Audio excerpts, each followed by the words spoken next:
existe em nós um elemento negativo.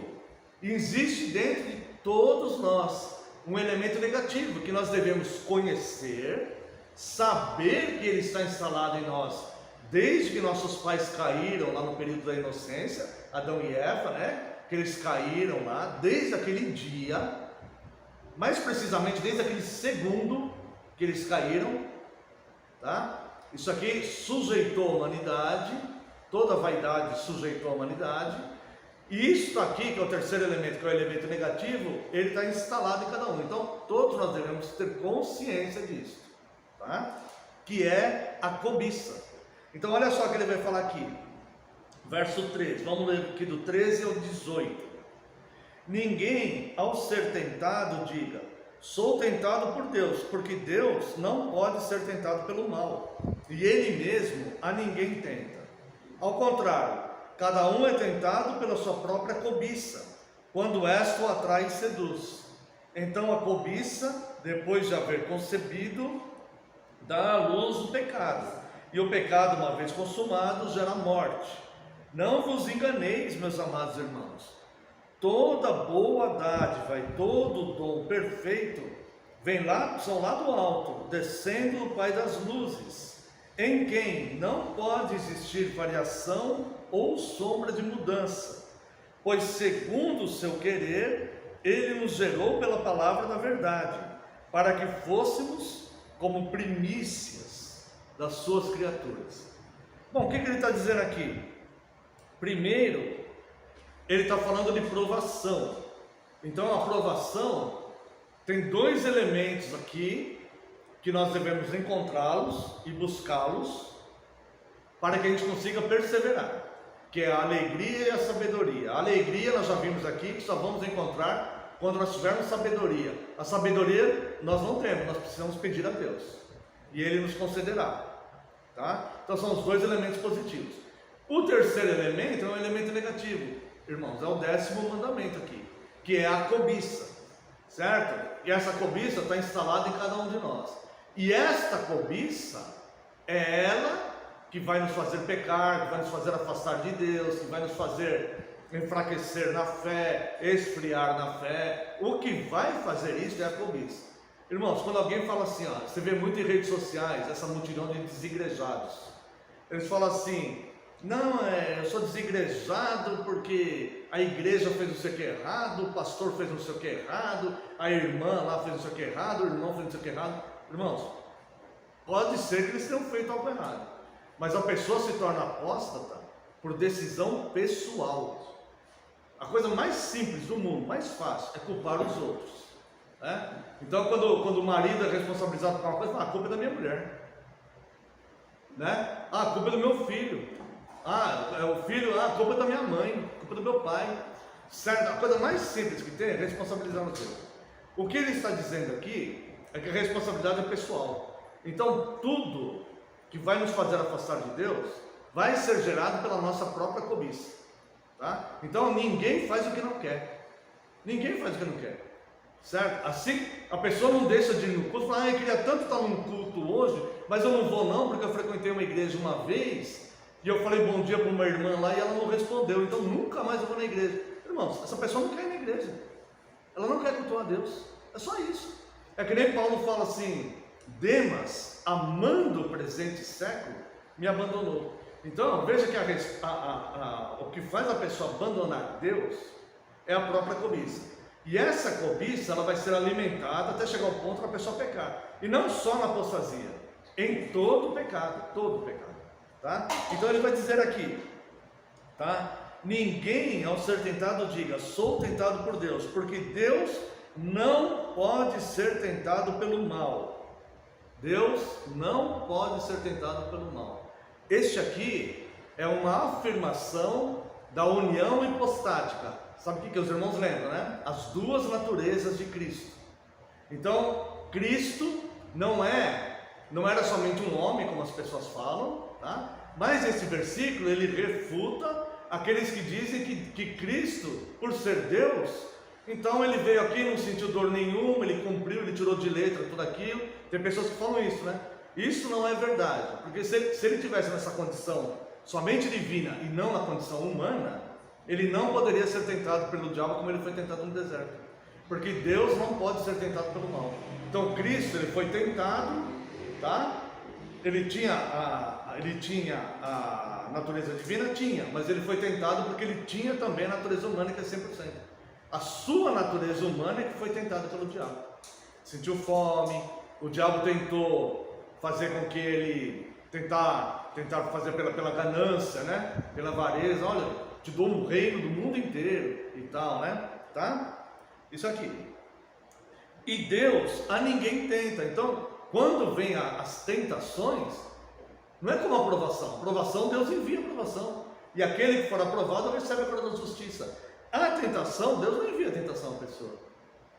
Deus mantém a pessoa no estado que ele mesmo se colocou. Ou seja, é a própria cobiça da pessoa que vai levar ela em direção ao pecado. Deus apenas mantém a pessoa no estado que ela se colocou. É assim a doutrina da rejeição. Então Deus, por misericórdia, elege o seu povo e rejeita aqueles que não fazem parte do seu povo. Essas pessoas, Deus entrega os próprios erros. A culpa não é de Deus, a pessoa está ali porque ela não se colocou naquele lugar. E como que ela fez isso? Alimentando a sua própria cobiça. Então é isso que ele vai dizer aqui. Está ficando claro? Está ficando dúvida não, né? Então, veja que existe um processo aqui do pecado, ó. Tá? Ao contrário, cada um é tentado pela sua própria cobiça, tá? Então essa cobiça já está instalada em todo mundo, desde a queda de Adão. Então nós não podemos fazer vistas grossas para eles. Diz assim, eu sou imune à tentação, eu sou imune ao pecado. Não, todos nós estamos sujeitos a cair, tá? Aquele que pensa que está em pé, cuide para que não caia, né? Então aquele que se acha muito consagrado, baixa a bola, porque não é assim. Todos estamos sujeitos aos tropeços da vida. A cobiça está instalada em todo mundo, tá? Ao contrário, por isso, irmãos, que essas religiões aí que tem um homem lá que é o ser supremo, isso aí está muito errado, porque ele é apenas um homem. Seja a religião que for, pode ser monge, me perdoem os católicos romanos, mas pode ser o Papa, pode ser um líder aí de uma denominação evangélica, pode ser quem for. Certo? É um homem como qualquer um de nós. Elias, que tinha aqueles dons extraordinários que Deus deu para ele, Tiago fala que Elias ele era um homem como qualquer um de nós, sujeito e exposto aos mesmos erros e fraquezas que qualquer um de nós. O próprio Tiago vai falar isso, né? Então, olha só esse processo aí do pecado. Está acabando o tempo, eu estou no verso 14 aí. Olha só. Então, ó. Cada um, verso 14, cada um é tentado pela sua própria cobiça, tá? Quando esta o atrai e o seduz, tá? Então veja que essa cobiça não vai nos levar a cair em algo que a gente detesta, porque não vai atrair nem seduzir. Uma coisa que eu detesto não vai me atrair nem seduzir. Uma coisa que eu detesto não vai fazer isso.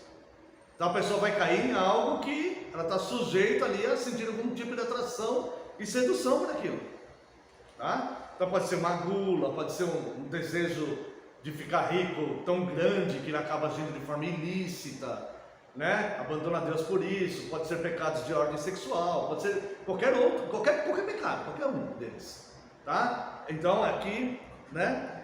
E aí ainda vai dizer, esse é o processo.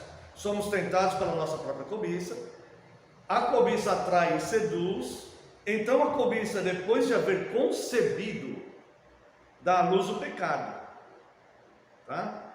Agora olha só, o pecado uma vez consumado gera morte, então a pessoa tem que lutar contra si mesma, e é por isso que Cristo, no seu ministério terreno, ele fala assim, não pense que vim trazer paz ao mundo. Isso é um erro muito grande que as pessoas têm. Em 2000 anos teve paz no mundo? Em 2000 anos a igreja parou de ser perseguida? As pessoas estão vivendo um mar de rosa desde que Cristo morreu e ressuscitou? Não, mas ele também não falou que ia ser assim. O que ele falou é o que acontece de fato, certo? Ele falou, não pense que vim trazer paz. Não vim trazer espada. Eu vim trazer espada. Então, é o seguinte, para seguir a Cristo, muitas vezes nós somos rejeitados pelos da própria casa, pela nossa própria família, tá? E nos causa uma luta interior que é, para nós, difícil, porque nós começamos a lutar contra a nossa própria cobiça. Então, a gente tem que estar orientado para não alimentar essa cobiça, né? Mas a gente só vai conseguir isso em Cristo, que os mandamentos dele não são penosos. Então, o que ele vem fazer? Ele fala: vinde a mim, todos os que estáis cansados e sobrecarregados, e eu os aliviarei. Tomai sobre vós o meu jugo, né? Que meu fardo é leve e suave é meu jugo. E aprendei de mim, que é o que nós estamos fazendo aqui, aprendendo, que sou manso e humilde de coração, né? Então o que ele vai estar dizendo aqui? No momento da penitência, quando você peca, e você vai orar pedindo perdão a Deus, que você se arrependeu, você não deve orar assim, falando: Senhor, olha, eu pequei, mas o Senhor sabe como é que todo mundo, a carne é fraca. Senhor, eu pequei, eu briguei com aquele outro motorista no trânsito, mas o Senhor viu, foi ele que me fechou, a culpa foi dele, foi por isso que eu fiz. Não é assim a nossa penitência. Nossa penitência é: Senhor, desculpa, eu deliberadamente errei, pequei, não suportei isso e fiz porque eu quis decididamente, eu agi errado, eu assumo a culpa. Esse é o arrependimento. Eu assumo a culpa, peço perdão diante de Deus, né? Diante de Deus.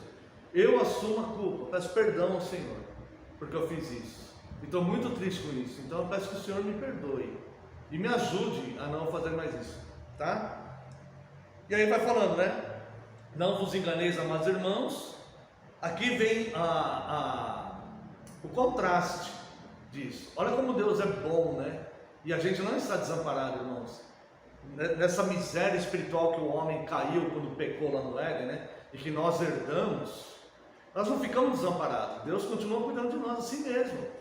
E então ele vai falar da providência do bem, e a origem de todo bem é o próprio Deus.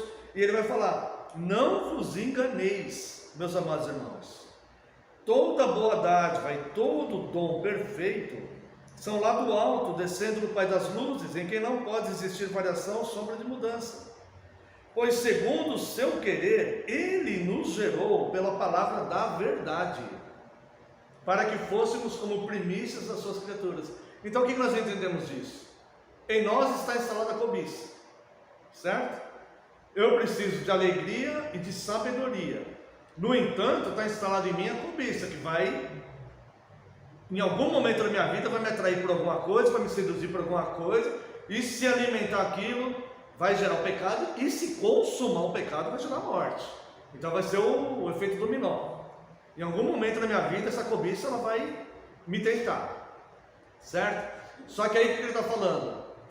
Não é força tua para vencer isso, mas toda boa dádiva e todo bom dom perfeito vem do Pai das luzes, em quem não há mudança nem sombra de variação. Então, quando tiver esses momentos em que a cobiça está nos levando, a gente consegue agora identificar por que eu estou errando. Tem pessoas que falam assim: foi o diabo que chegou, a culpa é do diabo, né? A culpa não é minha, que eu cometi o pecado lá, a culpa não é minha, não, a culpa é do diabo, não tem nada a ver com isso, né? Mas fui eu que fiz, mas a culpa não é minha. Não dá nem para entender, nem faz sentido isso, né? Na verdade, isso é uma omissão, né? Mas tudo bem.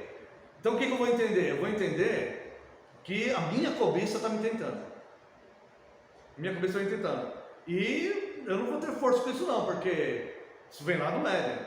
Então, o que eu vou lembrar? Toda boa dádiva e todo dom perfeito vem lá do alto, do Pai das luzes, joelhinho no chão. É por isso que Tiago, ele tinha autoridade de falar, né? O joelho de camelo aqui, ele tinha autoridade para ensinar isso, né?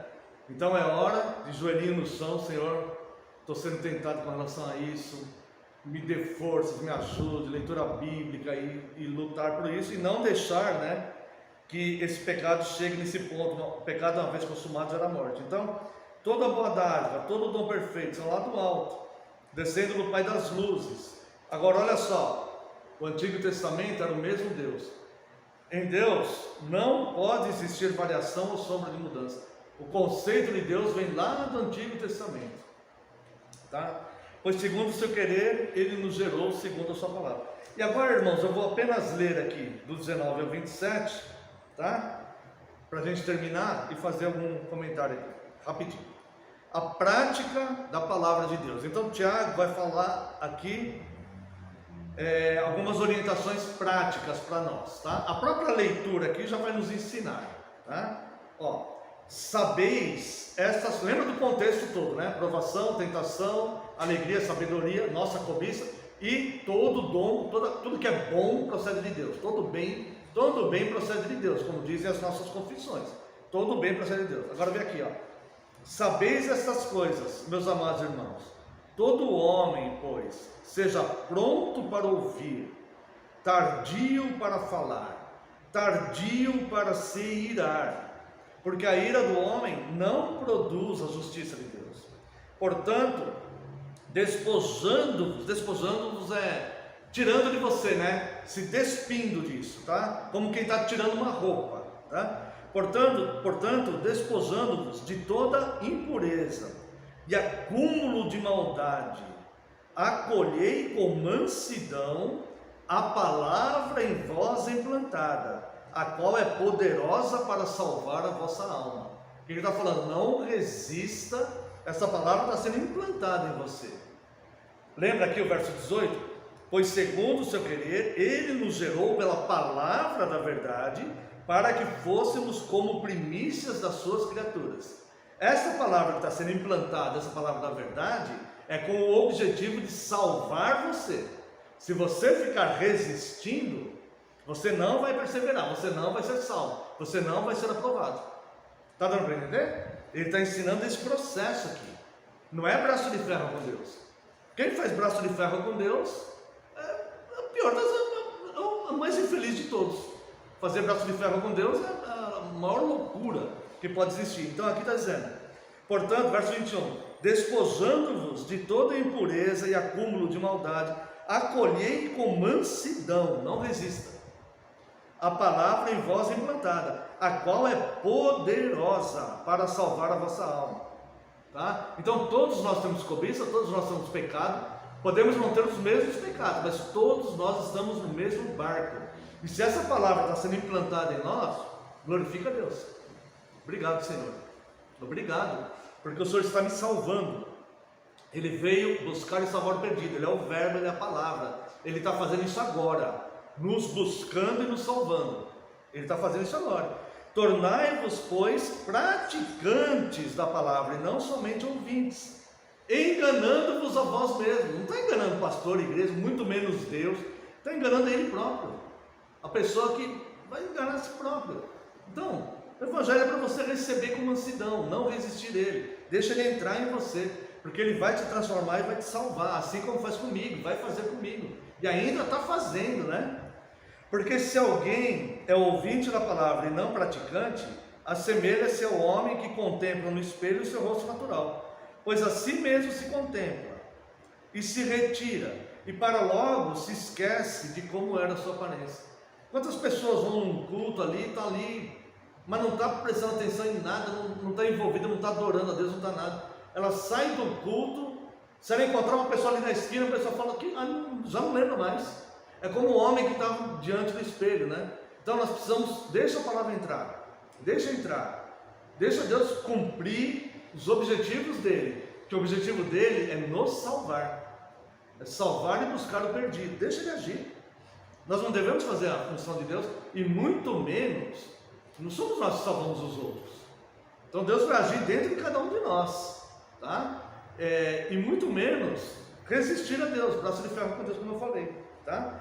Pois assim mesmo, verso 25, mas aquele que considera atentamente na lei perfeita, olha só que lindo, ó, lei da liberdade, e nela persevera, não sendo ouvinte negligente, mas operoso praticante, este será bem-aventurado no que realizar. Você está vendo como que não é aquele esquema de determinar, mas é deixar Deus agir? E esse processo vai acontecer, né? E nós seremos bem-aventurados, ou seja, mais que felizes, tá? E vem o verso 26 e 27 que nós comentamos um pouquinho semana passada, né? Se alguém supõe ser religioso, deixando de refrear a língua, antes enganando o próprio coração, a sua religião é vã. A religião pura e sem mácula para com o nosso Deus e Pai é esta: visitar os órfãos e as viúvas nas suas tribulações e a si mesmo guardar-se incontaminado do mundo. Esse visitar órfãos e viúvas nas tribulações, nós vimos na semana passada, né? Por que órfãos e viúvas? Sendo que existem outras pessoas carentes no mundo. Então não é para cuidar dos outros carentes, só dos órfãos e das viúvas, não. É que os órfãos e as viúvas, a mulher era, nós vimos semana passada, ela não era economicamente ativa, ela dependia totalmente do homem, totalmente. E quando ela perdia aquele provedor, se aquele homem morresse por algum motivo, ela não tinha recurso. E os filhos ficariam órfãos, também não teriam recursos, né? Então, é não fazer vistas grossas a pessoas que está sendo imposta para ela uma vida terrível como essa, de ficar abandonada, né? Tanto que nós falamos, Paulo, depois ele veio e ele, depois disso, né? Na sua carta a Timóteo, ele então organiza um caixa para uma forma de atendimento às viúvas da época, as que eram verdadeiramente viúvas, aquelas que não tinham realmente recursos. Então, a verdadeira religião é observar, ser bom, perseverar de fato na fé, né? Ajudar as pessoas sempre que nós pudermos e tudo mais e tal, tá? Então vamos terminar por aqui, né? Então nós vimos aqui que a atitude essencial na provação e tentação é a alegria, que o caminho para vencer as provações e tentações é pedir a sabedoria de Deus, que a origem do pecado em nós, das tentações, é a própria cobiça que está instalada em nós, tá? E os preparativos necessários para nós suportarmos as tentações e as provações é nós sermos ouvintes fiéis da palavra, atentando, né, para a lei perfeita, a lei da liberdade de Deus, e recebendo a palavra de Deus com mansidão, não rejeitando, porque Cristo veio buscar e salvar o perdido, e é assim que Ele faz isso, é implantando essa palavra em nós, é assim que Ele está nos salvando, tá? Não é um efeito lá que Ele vai vir, pegar a gente no ombro, essa é uma ilustração. A forma que Ele faz isso